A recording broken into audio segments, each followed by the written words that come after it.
I didn't expect to feel anything after death. Most people imagine darkness, an empty void, or even some afterlife. But there was nothing, until there was everything. The sharp inhale of breath hit my lungs like fire, forcing my eyes open to the blinding brightness of daylight. I gasped, heart pounding as if I'd just run a marathon. Only I wasn't in a hospital bed or a grave, like I should have been. No, I was in my own bed. The soft, familiar sheets clung to my skin, drenched in sweat. The clock on the wall ticked away innocently, as though time hadn't just betrayed me. But it had. I remembered it clearly, the pain in my chest, the blood, and her face. Anna's face. She stood over me as I bled out, her hands trembling but her eyes cold. The last words she whispered echoed in my head even now, it was always going to be him. I shivered, not from the cold but from the weight of those words. I thought she loved me. I thought. Well, it didn't matter what I thought anymore. I was dead. Or at least, I should be. I bolted upright, running my fingers over my chest. No wound. No blood. Everything seemed intact. My room looked exactly as I remembered it. My phone lay on the nightstand, buzzing with notifications. It was too ordinary. But the memories, Anna, the knife, her tears, were anything but. What the hell? I muttered under my breath, running a hand through my hair. That's when it hit me. Not just the memory of my death, but the impossible truth. I wasn't dead anymore. I was back. Back before everything went wrong. The shock subsided only to be replaced by a rush of emotions I couldn't quite name. I should have been terrified or angry. I should have screamed or broken something. Instead, all I felt was an unsettling calm, a clarity I hadn't had before. Anna and I, our relationship had always been wrong. I saw it now as if someone had peeled back a layer of reality and shown me what was underneath. The lies. The manipulation. The way I bent over backward for her while she barely lifted a finger for me. And now I knew how it all ended. There was no chance in hell I was going to let it end that way again. I spent hours just lying in bed, trying to process everything. Every memory from before, the fights, the apologies I made for things I didn't even do wrong, the way she always ran back to Ethan, her first love, whenever things got tough. I was blind to it before, convinced that if I just tried harder, loved her more, it would work out. But love wasn't supposed to be one-sided. And now I had a second chance. Not just to avoid my death but to escape the chains that had bound me to her in the first place. No more endless excuses. No more pretending I wasn't suffocating under the weight of a relationship that was killing me in more ways than one. I grabbed my phone, fingers hovering over Anna's name in my contacts. The rational part of me knew I had to end it, and soon. But that didn't make it easy. After everything I'd been through with her, just walking away felt like cutting off a limb. But better to lose a limb than lose my life again. Before I could think too much about it, I deleted her number from my phone. It was a small, symbolic act, but it felt like cutting the first thread of the rope she had tied around my neck. As the day wore on, I couldn't stop thinking about Anna's face. The way she looked at me as I died. There was no guilt, no remorse, just a calm acceptance. It was like she had already made peace with it long before I had. And that scared me. Because if she could do it once, she could do it again. No more waiting for the inevitable. No more playing the fool. I was going to walk away from her, from everything. I was going to take back control of my life, this second life, and do things differently. Anna didn't know I was reborn, and she didn't need to. All she needed to know was that I was done. For good. The sky was dull, overcast with clouds as if nature itself reflected the heaviness in my chest. I stood at the window of my small apartment, watching the people below as they hurried on with their lives, oblivious to the shift in mine. It was strange. I had lived this day before, countless times, even, but today it felt different. I was different. For the first time in years, I didn't feel trapped. I leaned against the cool glass, staring at my reflection. My dark hair was still messy from the restless sleep, my eyes a little too tired, but there was something else there.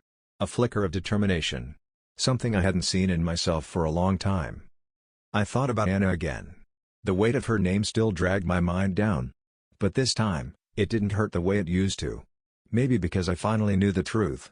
Or maybe because I had made the choice not to let her control me anymore. This place had been our meeting spot during the early days, back when I thought we were happy. Before the lies piled up, before Ethan was a shadow always lurking between us. I had been blind to it then, desperate to believe I was enough. Now, I knew better. I stirred my coffee, not really tasting it. My mind kept running over what I wanted to say, but the words felt heavy. "I'm done with you." Simple enough in theory, but with Anna, nothing was ever simple. I didn't have to wait long before she arrived. Anna walked in with the same casual grace that had first drawn me to her long brown hair falling perfectly over her shoulders, her lips curving into that familiar smile. The smile that used to make me feel like I was the only person in her world. I knew better now. She spotted me and made her way over, her smile growing wider as if nothing had changed. For her, maybe it hadn't. In her mind, I was still the guy who would bend and break for her without a second thought. I had been. But not anymore.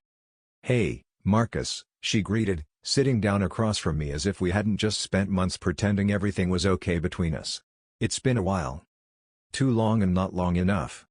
"Yeah," I said, keeping my voice steady. My fingers curled around the coffee cup, grounding myself in the warmth. "There's something I need to talk to you about." That decision had to count for something, didn't it? I glanced down at my phone, its screen dark and empty. No texts from Anna, no desperate calls to check in. In this life, she hadn't yet clung to me with her false promises and sweet lies. I hadn't let her. But it wasn't enough just to stop her from reaching me.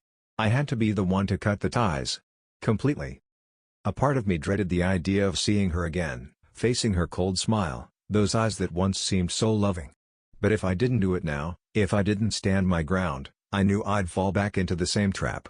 I knew I'd be just as powerless as I was before. I wasn't going to let that happen. The next morning, I found myself sitting in a cafe we used to frequent. It was an odd choice, really.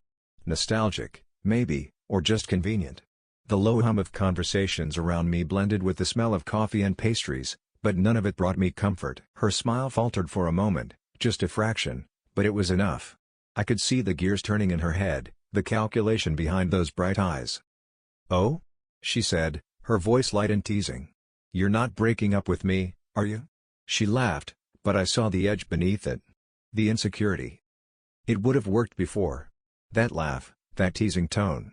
I would have softened, told her it wasn't what she thought, apologized for even thinking about it. But not this time.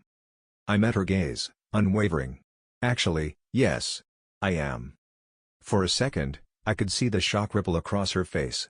She didn't hide her emotions well when she wasn't prepared.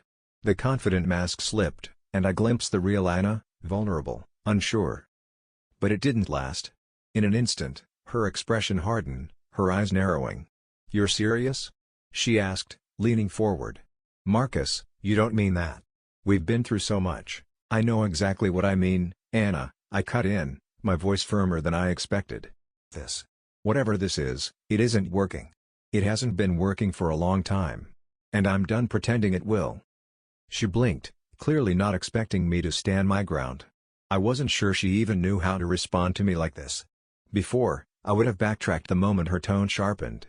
I would have done anything to keep the peace, to avoid the conflict. But today, I was ready for it. "You can't just walk away," she said, her voice tight with barely concealed frustration. "We've been together for years, Marcus. You don't throw something like that away over a few rough patches." Her words hit like darts, aimed straight at the insecurities she'd nurtured in me for so long. The guilt, the fear of losing her, of being alone, it all rose to the surface. But there was something stronger now. The knowledge of how this ended. Of how she had ended me. "I'm not throwing anything away, Anna," I said, leaning back in my chair. "I'm saving myself." She stared at me, speechless for the first time in what felt like forever. I could see the flicker of emotions, anger, disbelief, maybe even fear, but none of them mattered. I was beyond caring what she thought or how she'd react. "I think you should go," I added, my voice calm, controlled. "There's nothing left to say." Anna didn't move at first, clearly struggling to process the fact that I was standing up for myself. That I wasn't going to bend, to break, to run after her. Finally, she stood, her lips pressed into a thin line. "You'll regret this, Marcus," she said, her tone icy, a far cry from the warm smile she had worn when she walked in.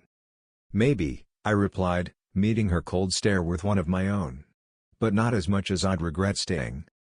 And just like that, it was over. She turned and walked out, leaving me alone at the table, the weight of years of manipulation and one-sided love lifting off my chest. I let out a breath I hadn't realized I was holding, the cafe's noise rushing back into focus. For the first time, I felt free. Walking away from Anna wasn't as satisfying as I thought it would be. I expected some kind of relief, like a heavy weight lifting off my shoulders, but all I felt was the dull ache of uncertainty gnawing at my chest. The door to the cafe had barely closed behind her, and already I was second-guessing everything. The old doubts resurfaced, whispers of fear and guilt coiling in my mind. What if you were wrong? What if she changes? What if this was your fault? But then I remembered the blood, the knife, and her cold expression as she let me die. No, I told myself. You did the right thing. A few days passed without any contact from Anna. I half expected her to show up at my door, to barrage me with texts demanding to know why I had overreacted, but there was nothing. The silence, while welcome, unnerved me. I knew Anna. She wouldn't just let this go. She showed up 10 minutes late, as usual. Anna never respected anyone else's time, she always expected the world to wait for her. Marcus, she called out as she approached, her voice soft, but there was a strain in it, a warning. You've been ignoring me. I've been busy, I replied, keeping my tone flat. She crossed her arms, her eyes narrowing as she stopped a few feet in front of me. Busy? She scoffed. Too busy to talk to your girlfriend? After everything we've been through? I clenched my jaw, my fists tightening at my sides. Don't let her bait you, I reminded myself. Stay calm. We're not together anymore, Anna, I said. You know that. She blinked, taken aback by the firmness in my voice. You're serious, aren't you? She asked, her voice a mix of disbelief and anger. You're actually serious about breaking up? Nodded. I've thought a lot about it.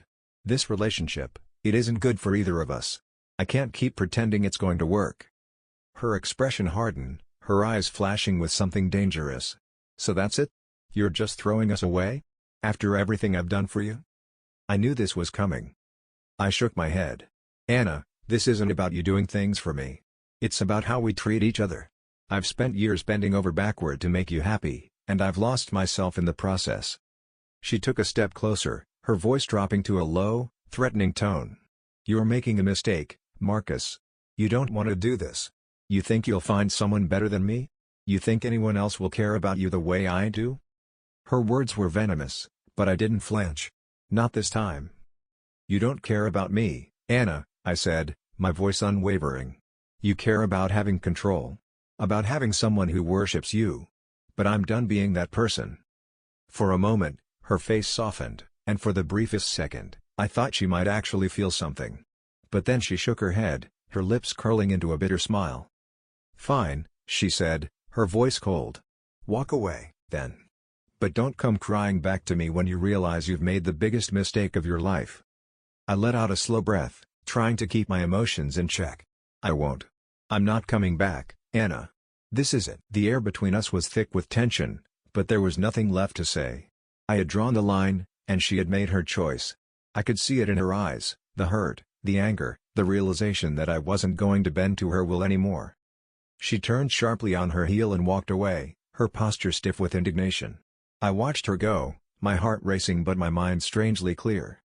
For years, I had been caught in her web, trapped by the illusion of love and loyalty. But now, I was free. Truly free. As I stood there in the park, the weight that had been pressing down on me for so long finally lifted. I felt lighter, stronger. For the first time in what felt like forever, I was in control of my own life. No more second chances. No more forgiving the unforgivable. I was done with Anna. For good. I spent the rest of the day walking through the city, the cool autumn breeze biting at my skin but feeling more refreshing than anything else. I thought about the years I'd spent in her shadow, and how I'd let myself believe that was what love was supposed to feel like, painful, exhausting, never enough. But this feeling of independence, of clarity, was what I'd been missing all along. By the time I returned to my apartment, the sun had dipped below the horizon, casting long shadows across the room. I collapsed onto my couch, staring up at the ceiling. I had no idea what came next, no grand plan for how I was going to rebuild my life. But for the first time, the uncertainty didn't scare me. In fact, it felt like a new beginning. The days after the breakup were strange. Quiet, mostly. The kind of quiet that creeps into your bones, making you aware of just how empty the space around you is. For the first time in years, my phone didn't buzz with constant messages or calls, and I didn't feel the tug of obligation to check in with anyone. I had no one to answer to anymore. At first, it felt unsettling, like I had lost some part of my identity that had always been there. But then, slowly, the quiet began to feel like freedom.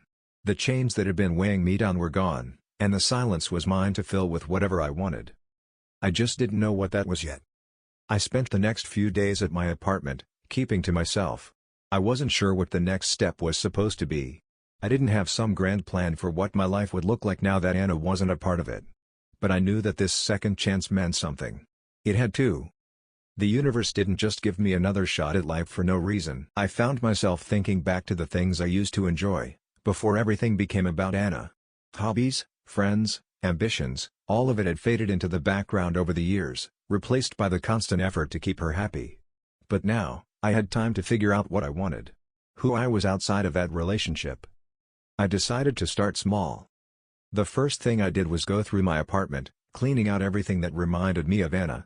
Old pictures, gifts, even the clothes I had worn to impress her, they all went into a box. It was like purging the physical remnants of a life that no longer existed.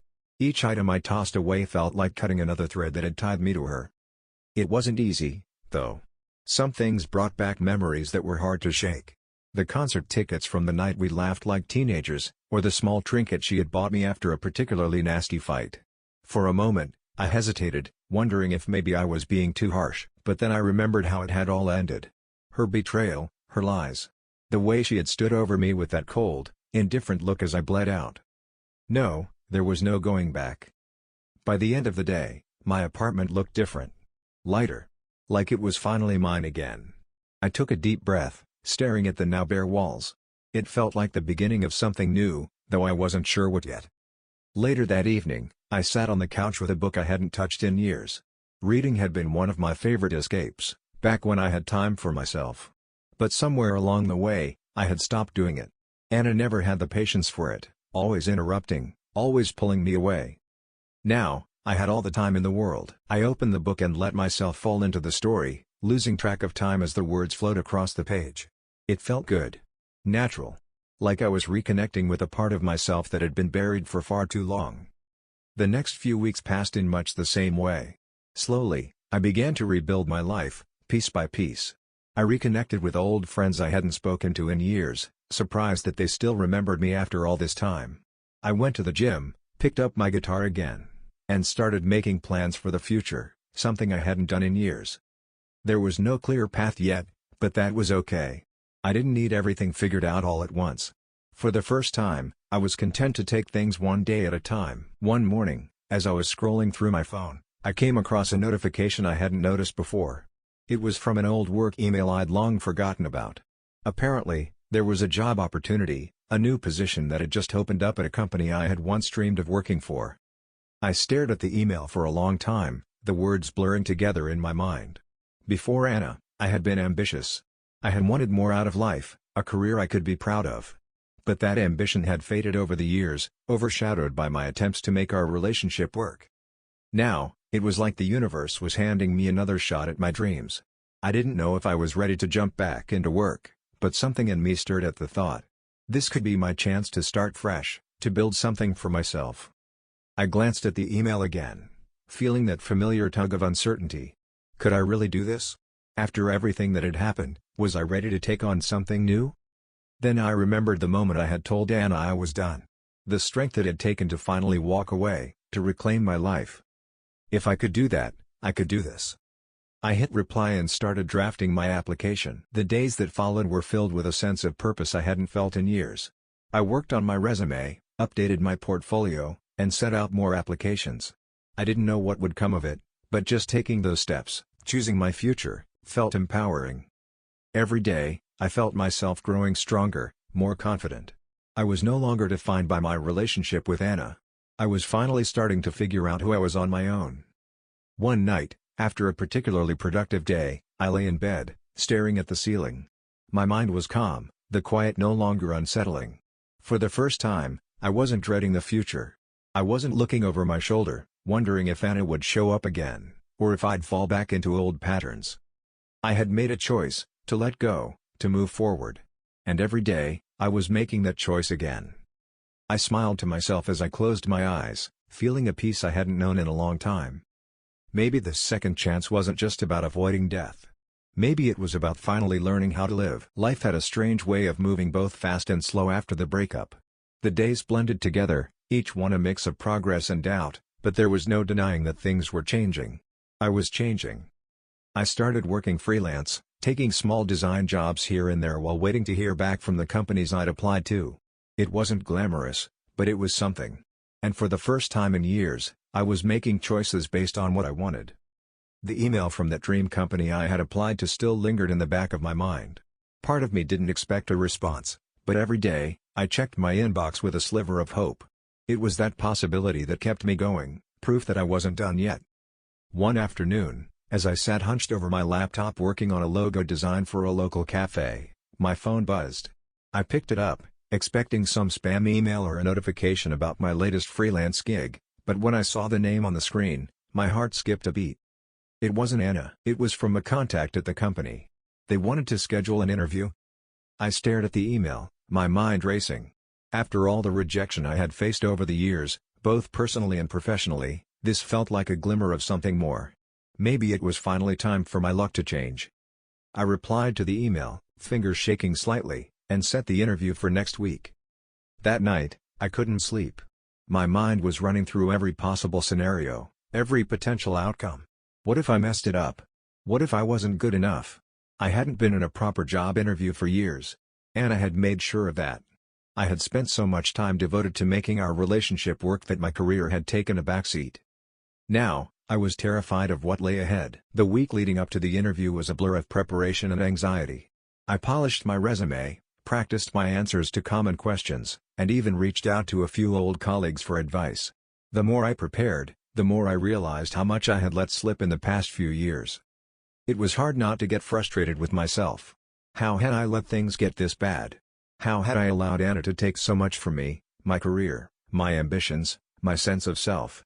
The anger that I had buried for so long began to surface, and I felt the weight of all those lost years pressing down on me. But then I reminded myself that this was my second chance. It didn't matter how far I had fallen. What mattered was that I was climbing back up. The day of the interview arrived faster than I expected. I stood in front of the mirror, adjusting my tie for the third time, my heart pounding in my chest. I hadn't been this nervous in years. "Calm down," I told myself, taking a deep breath. "You've got this." The interview was scheduled to take place over video call, so I made sure everything was perfect, background clean, lighting good, laptop charged. But no matter how much I prepared, the nerves wouldn't go away. This wasn't just about a job. This was about proving to myself that I could still do this, that I hadn't lost everything. The call came in right on time. I answered, smiling at the small group of interviewers on the other end. They introduced themselves, all smiles and polite nods, and I did my best to hide the fact that my hands were shaking. The interview started off smoothly enough. We talked about my work experience, the freelance jobs I had taken on, and the projects I was proud of. I kept my answers professional, focused, trying not to let my nerves get the best of me. But then, one of the interviewers, a woman with sharp eyes and a no-nonsense attitude, asked me a question that caught me off guard. "Why do you think you're the right fit for this job, Marcus? What makes you stand out?" I blinked, my mind scrambling for an answer. I had prepared for questions like this, but in that moment, everything I had rehearsed flew out of my head. All I could think about was the doubt. The years I had wasted. The time I had spent trying to make a broken relationship work instead of focusing on my career. And then it hit me. I looked at the interviewer, taking a deep breath before I spoke. "Honestly? It's because I'm not afraid of starting over." She raised an eyebrow, clearly intrigued, so I continued. "I've been through a lot recently," I admitted, my voice steady. "And for a long time, I lost sight of what I wanted. But now, I've been given a second chance, and I'm determined to make the most of it. I've learned how to rebuild, how to take something that's fallen apart and put it back together, stronger than before. That's why I think I'm right for this job. Because I'm ready to give it everything I've got." For a moment, there was silence. The interviewers exchanged glances, and I braced myself for whatever was coming next. "Thank you for your honesty," the sharp-eyed interviewer finally said, a small smile tugging at her lips. "We'll be in touch." The interview ended shortly after, and as soon as the call disconnected, I let out a breath I hadn't realized I was holding. My hands were still shaking, but I couldn't stop smiling. I didn't know if I would get the job. But for the first time in a long time, I was proud of myself. Not because of the interview, but because I had faced the doubt, the fear, and the uncertainty head-on. I hadn't run from it. I hadn't let it consume me. I had chosen to face forward,